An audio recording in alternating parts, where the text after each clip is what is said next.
into the causes of why we have these issues. But just for purposes, because we are students, I will just, one of the causes why we have informal settlements is urban poverty. You can be in an urban, you can experience urban poverty at different levels as a citizen in an urban space. Why? How? Let me explain the concept of urban poverty. Let me just use an example that will drive all of us, that all of us can relate to. You open up a shop anticipating that I am going to come and buy from you. Now, when I don't buy from you, you're also not going to be able to meet certain other obligations.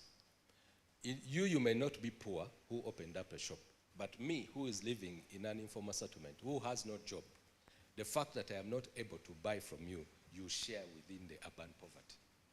Okay? So that is one of the driving factors of these informal settlements. Lack of urban planning and development control. I'll just stop at those two. Our laws right now of development control, they are still weak. We cannot effectively deal with the issues in everything in a slum is illegal. So you cannot go and just pick out one and leave the rest.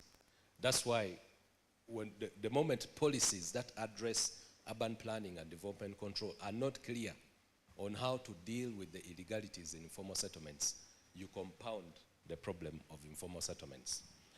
But what is government doing? Government now has come up with what they call a national smart. There is now, as a step, as a strategy to address the challenges of informal settlements bring, government has come up with what they call the National Smart Slum Upgrading and Prevention Strategy. Now that strategy has a vision, it has a goal, it has an outcome, it has pillars, it has enablers, and it has principles. The goal of the strategy is to provide adequate housing for all, and the strategic goal is sustainable transformation of existing slums and prevention of new slums from formulating. That is the strategic goal. I will stop at that. But I will also talk about the pillars, because as KCCA now, we develop a strategic plan, a smart plan on how to deal with slums from these strategic pillars that I will mention: smart governance, smart people, smart economy, smart living, smart mobility, smart environment. That is the path that KCCA is taking on how to address the issues of slums. Remember, I started by telling you that right now where we are, it is not very possible for you to deal away with the slum completely, because there is a certain, but how do we coexist? And that's why government is now talking about smart ways of handling that issue. Now this National Smart Slum Upgrading Prevention Strategy is also based on the National Development Program 3. How many of us know the NDP 3? These are some of the things that you should be knowing, because very soon when you go to apply for jobs, these are some of the government documents they will be asking you about. And this is public material. They are all over the place. Every program in government that we run is based on the National Development Plan 3. Right now we are 3. We started with 1, we went to 2, now we are 3. Every program we run in government, even the one of dealing with slums, has to base its root in the National Development Plan 3. Then it is also based on the parish development model. How many of us have heard of the parish development model? Yes, maybe you are also beneficiaries of parish development model. This is a strategy that government is using to extend services down to the lowest person in a community, and if you want to say for the purposes of our lecture today, in informal settlements as well. Then it is also based, the strategy at national level of the National Smart Slum Upgrading and Prevention Strategy is also based on the Sustainable Development Goal number 11. Let me just listen to what it says. By 2023, ensure access for all to adequate, safe, and affordable housing and basic services, and upgrade slums.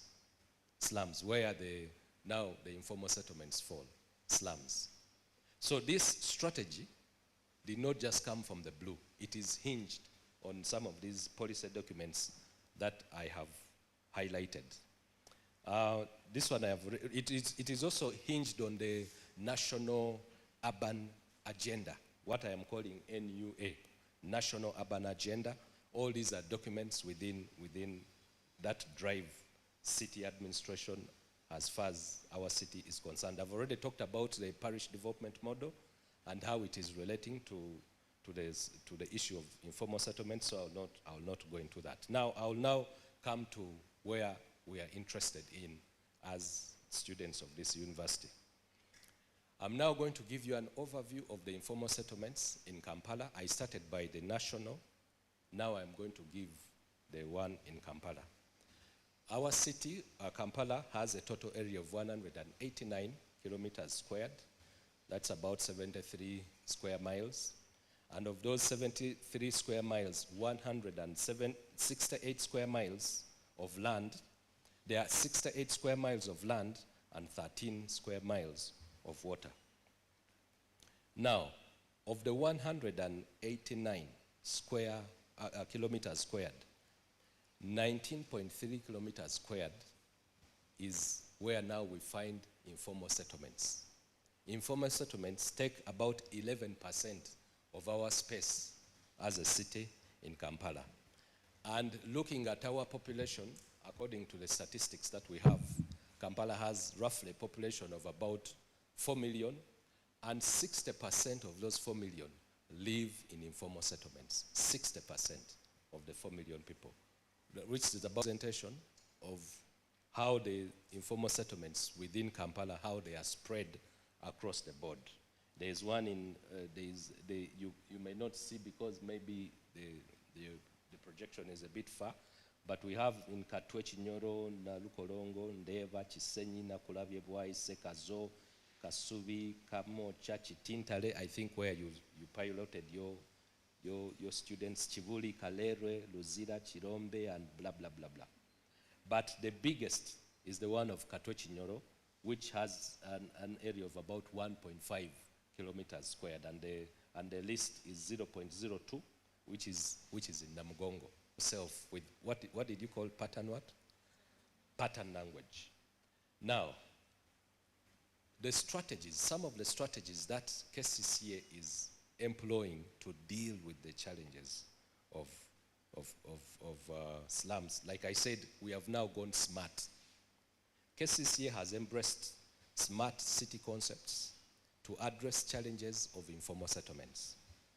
Now, in this chart here, you are seeing it is in our strategic plan, and we have smart environment, smart living, smart economy, smart people, smart governance, and smart mobility. If I am to just elaborate on just one or two, like smart mobility, now we are talking about non-motorized transport. Have we heard of NMT? Now we are developing NMT corridors. And those NMT corridors, we allow, at a certain extent, we allow traders to trade within those corridors to a certain extent. We're even thinking, and by the way, most of our traders are from the informal settlements. Whatever I'm telling you, just relate it to informal settlements. Most of these vendors who sell things, who do what, those small things, when you go to these NMT corridors, you will find very many of them transacting, especially in the evening and in the morning. We are trying to find a way of how do we, now we've seen the dangers it has to the NMT corridor, and now we are trying to see how do we address these challenges now that this trading is bringing to the corridor. That is going to be addressed in the new designs that are being proposed for some other spaces. This strategic plan, KCC also developed an information system strategic plan, what we call the ISSP 2020-2026, which is also referred to as the Smart City Strategic Plan. The Smart City Strategic Plan has 6 pillars, which I just highlighted: smart environment, smart living, smart economy, smart people, smart governance, smart mobility. That's the plan we have on how to deal with issues of informal settlements. Now, how do we do that? KCCA has different directorates through which this strategic plan is being implemented. I, for one, I am from the Directorate of Physical Planning, but there is the Directorate of Engineering that does the designs for the roads, the NMT I talked about. There's the Directorate of Public Health. We have projects like I will show you, and those projects are we were working through those projects to achieve our smart agenda on how to develop, on how to deal with the challenges of the KCCA. I will start with the one of Directorate of Physical Planning, where I am currently. What is the strategy? Remember, we talked about smart living and smart environment. If you're going to do that, if you're going to have a smart living, if you're going to achieve that and a smart environment, then you need to plan. Right now, we are doing what I call the Greater Kampala Metropolitan Area Urban Development Master Plan Project. This is a project that is funded by JICA. It is a 3-year project. I will say that again. The Greater Kampala Metropolitan Area Urban Development Master Plan Project. It is a 3-year project. Under that project, we have the Greater Kampala Metropolitan Area Physical Development Plan. What we are doing, remember when I started this lecture, I started by telling you that right now we are not only looking at KCCA, but we are also looking at what is happening outside in Mukono, in Wakiso, and in PG. So the funding has helped us to, right now there is a team, we are part of that team, that is preparing this physical development plan for the 3 districts that where they intersect with Kampala, Mukono, Mpigi, and Wakiso. Nansana Municipality in Wakiso, Chira Municipality in Wakiso, we have Mukono Municipality in Mukono. We are working together as a team to develop a Greater Kampala Physical Development Plan. And one of the reasons is to deal with some of the issues that are overriding within the city. The focus is on rural areas. What can be done to ensure rural areas do not suffer from the effects of urban sprawl? Informal settlements are as a result of urban sprawl. If you understand what I mean by urban sprawl. Do I need to explain it? I think they know. You know? Yes. So informal settlements are as a result of urban sprawl. Urban sprawl, in a nutshell, is the effect that happens to a city when people start moving in from upcountry. In a layman's language, when you migrate from your village, I migrate from Mainchi and everybody, what happens to that space where we have gone? Some of us will buy houses in Kololo, others will go to stay in Chisenyi, others will move into environmentally fragile areas, and along the way, we start having challenges of informal settlements. So in this plan we are doing, we are trying to see how do we stop that from happening. And in that way, we are addressing the issue of informal settlements. It also has, the project also is looking at the Greater Kampala Urban Growth Area, which we are calling GKUGA. And here we are concentrating on the rapidly urbanizing areas. The first physical development plan is concentrating on the rural areas. Now, in the GKUGA, we are looking at the urbanizing, those areas which are being urbanized very fast, like Entebbe Municipality, Chira Municipality, Mukono Municipality, Nansana Municipality, Kasangati Town Council, and Katabi in Entebbe Town Council. We are working together to see how do we plan our spaces to avoid creating more informal settlements in those spaces as they urbanize. And also, in that project, zeroing down to Kampala, we have what they call the Kampala Physical Development Plan, which has expired. according to our laws, physical development plans expire every after 10 years. So the one we have been using expired, I think last year or the other year.